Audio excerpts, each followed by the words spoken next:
신앙생활을 우리가 건강하게 하기 위해서는 바로 이 하나님의 방식과 패턴을 아는 것이 중요하다라는 거예요. 왜냐하면 일정하게 반복되기 때문이죠. 그래서 이런 것들을 통해서 성경적 기준을 세우는 것이고, 이를 통해서 성경적 세계관을 형성하는 거예요. 그래서 이 반복되어지는 기준과 패턴들을 통해서 세상에 일어나는 일을 해석하고 분별함으로 우리가 비로소 기독교인으로서 바른 성경에 부합된 삶을 살아가기로 하는 것이 바로 우리 교회에서 이야기하는 성경적 기준과 세계관의 의미인 것입니다. 그래서 똑똑하거나 지혜로운 목회자나 학자들은 절대 단어라든가 내러티브, 어떤 이벤트에 집중하지 않아요. 그것을 해석하는 것에 집중하는 것이 아니라 전체적인 맥락과 동일하고 반복되어지는 하나님의 패턴과 방식들을 연구함으로 말미암아 모든 내러티브와 이벤트에 적용하는 거예요. 그러면 성경의 해석이 너무 쉬운 거예요. 왜냐하면 수천 년 전의 언어와 단어와 맥락을 사용하고 있기 때문에 현대를 살아가고 있는 우리가 해석하기가 너무 난해하거든요. 그때 당시에 있었던 문화라든가 이벤트들을 우리가 다 이해하고 성경을 해석할 수가 없단 말이에요. 그렇기 때문에 이와 같은 패턴과 방식과 원리를 알아 그 성경의 내러티브를 해석하기 시작하면 보이지 않던 것이 보이기 시작하더라는 것이죠. 사실 성경에 꼭 등장하는 내용이 뭐냐면요, 전쟁과 재앙에 대한 이야기들이에요. 여러분, 성경을 창세기부터 요한계시록까지 쭉 펼쳐보세요. 거기에 늘 반복되어 등장하는 것이 전쟁과 그리고 환난과 핍박과 고난에 대한 이야기잖아요. 그리고 이것을 중심으로 이야기가 펼쳐져요. 그렇죠? 그 이야기의 중심에 서 있는 여러분, 이스라엘 백성과 교회, 그 고난과 전쟁과 역경 가운데 그 백성을 살리시기 위한 하나님의 은혜, 성경의 전체 내러티브를 이끌고 있는 중심 사상과 내용이 이와 같은 패턴들이잖아요. 그 이야기는 여러분 뭘 상징하냐면요, 우리가 아무리 예수를 잘 믿고 교회 생활을 열심히 한다 해도 우리 삶 가운데 늘 전쟁과 같은, 재앙과 같은, 저주와 같은 이와 같은 고된 삶이 반복되이 일어날 수밖에 없다라는 거예요. 그러니까 저는 어떤 같은 목사님이 예수 믿으면 모든 것이 잘 되고 아무런 문제가 없습니다라고 얘기하는 말은 성경적으로 틀렸다라는 거예요. 성경에서는 필연적으로 하나님의 사람들이라면, 교회라면 더욱더 이와 같은 어려움이 닥쳐올 것이다라고 얘기하죠. 왜요? 하나님의 입장에서 보면 교회와 그리스도인들을 더 성장시키기 위해서, 그리고 마귀의 입장에서 보면 그와 같은 교회를 무너뜨리기 위해서.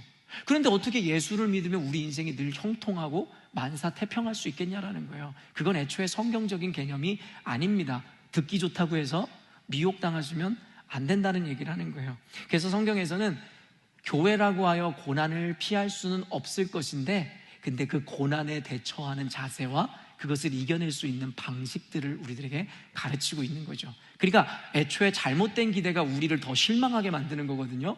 하나님에 대하여, 신앙에 대해서, 교회에 대해서 잘못된 기대를 하기 때문에 오늘날의 교인들이 실망하고 실족하는 거란 말이에요. 그래서 저는 적나라하게 직설적으로 성경에 있는 이와 같은 내용들을 여러분에게 전달함으로 여러분의 영혼을 진심으로 살리고자 하고 실족하지 않게 하기 위함이라는 것이죠. 그러면서 동일하게 나타나는 패턴이 뭐냐면, 하나님의 백성이 이와 같은 재앙과도 같은, 저주와도 같은, 전쟁과도 같은 상황을 맞이했지만 하나님은 반드시 구원하신다는 거예요. 여러분 믿으십니까? 반드시 구원하신다라는 게 성경에서 나타나는 하나님의 패턴이라는 거예요. 그런데 중요한 포인트가 뭐냐면 하나님의 때에라는 거예요.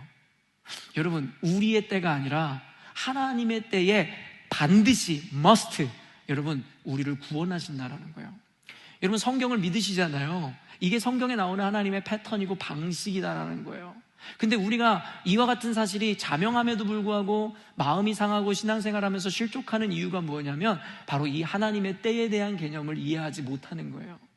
하나님, 지금이 하나님의 때입니다라고 우리는 하나님에게 요구하는 거죠.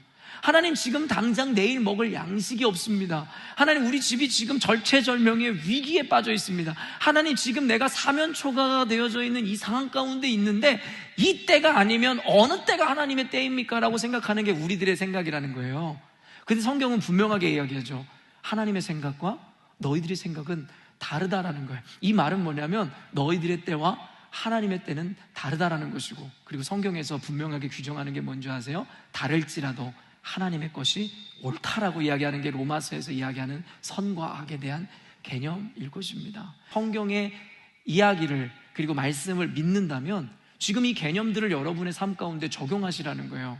오늘을 살아가고 있는 여러분들도 저마다의 전쟁과도 같은 삶을 살아가고 있고 치열한 인생 살잖아요.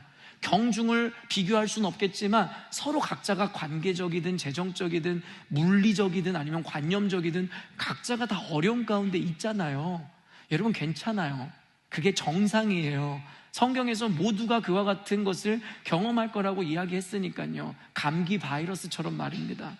그럼에도 불구하고 모두가 감기가 걸릴 필요는 없는 것처럼 모두가 그와 같은 현실과 상황 가운데 낙심하거나 절망할 이유도 없다라고 성경에서 이야기하고 있다라는 거예요. 어떤 때예요? 이와 같은 영적인 면역력을 갖고 있을 때, 이와 같은 성경적인 논리와 원리와 방식을 알아서 미리 대처하고 준비하고 있을 때 말입니다. 사랑하는 성도 여러분, 하나님의 때가 더 좋은 때임을 믿으시기를 바랍니다. 내 생각과는 다르더라도 더디 오시는 것만 같아도 반드시 오실 주님을 기다리는 것이 바로 기독교 신앙인 것입니다. 그렇기 때문에 성경에서 우리들에게 요구하는 것은 많지 않아요. 그냥 믿고 신뢰하라는 거잖아요. 어디 성경에서 우리에게 돈 많이 갖다 내라 그러고 어디서 너희들 이만큼 헌신해야 될 거라고 이런 얘기가 어디 있어요. 성경에서 우리들에게 요구하는 건 그냥 주 너의 하나님을 믿고 신뢰하라는 거예요. 어떻게 보면 돈이 드는 것도 아니고 다른 게 드는 게 아니니까 너무 쉽잖아요. 그런데 문제는 뭐냐면 그렇게 어려울 것 같지도 않은데 너무 어렵더라는 거예요. 그러니까 우리가 평소의 삶 가운데 실족하고 하나님에게 온전한 신뢰와 믿음을 못 보이는 것이잖아요. 그래서 저는 아까도 이야기했지만 성경의 내용이나 기적의 사건 자체에 집중하기보다는 반복되어져 나타나는 일종의 하나님의 패턴, 하나님의 방식을 저는 고찰하고 살핍니다. 그래서 그렇게 발견된 방식이나 패턴을 우리 성도들한테 가르쳐 주는 거예요. 그게 제 역할이에요. 그래서 우리 성도님들한테 여러분이 당하는 이 어려움이요, 여러분이 느끼는 이 감정이요, 이상한 게 아니에요. 이거 보세요. 성경에 다 나오잖아요. 그런데 실망하지 마세요. 이것 보세요. 다 이겨내잖아요. 하나님이 다 살려주시잖아요. 제가 이것을 가르쳐 드리기 위해서 저는 이 패턴과 방식을 계속 연구해서 여러분에게 제시하는 거예요.